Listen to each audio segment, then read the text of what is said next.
थंडरवर तुम्ही हात उचलला या माहितीदारांच्या न्यायालयात चुकीला माफी आणि गद्दारीला धारा अजिबात माईसाहेब, जे काम याच्यावर सोपवलं होतं त्या कामात यांनी तुम्हाला ओवलं.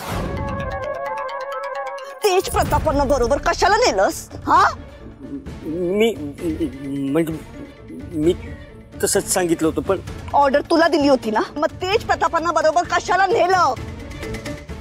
माईसाहेब मी माई माई माई माई हे बघा, त्याची काही चूक नाहीये. त्यानं त्याचं काम केलं. मी स्वतः त्याच्यासोबत गेलो होतो. का?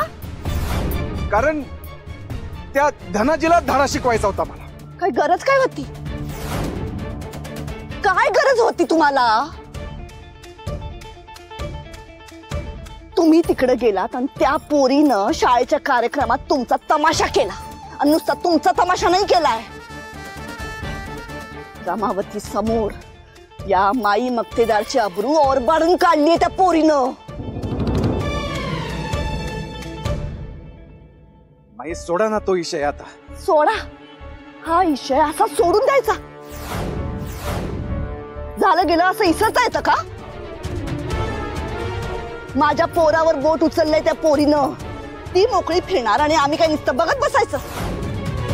जन्मभर लक्षात राहील असा धडा शिकवतो तिला तर. म्हणजे तिला धडा शिकवायचा असेल तर तो मी शिकवणार, तुम्ही नाही. कारण तिनं माझा अपमान केलाय ना, मग उत्तर पण मीच देणार. मी असं उत्तर देईन की स्वतःला तोंड दाखवायला सुद्धा लाजल. माई ऐका माझं, हे सगळं ना मी हँडल करतो, तुम्ही यात नका पडू. ऐका माझं. माईसाहेब, एक सुचवू का? बोला. बघा, काही काळापुरता हे प्रकरण तुम्ही ना बाजूला ठेवा. तेज प्रताप बघून घेतील. मला तर असं वाटतं की पक्षश्रेष्ठींचा इव्हेंट जास्त महत्वाचा आहे. म्हणजे तेज प्रताप यांचा झालेला अपमान महत्वाचा आहेच, पण त्याहून जास्त पक्षातलं तुमचं भविष्य महत्वाचं आहे. आमच्या पोरापुढं आम्हाला काही बी महत्वाचं नाहीये. त्या भिकारड्या पोरीला तर मी. माई, जालिंदर मामा बरोबर बोलते. हा, मी तेच सांगतो की मला तुमचं काही ऐकायचंच नाही. राहू द्या. माई माई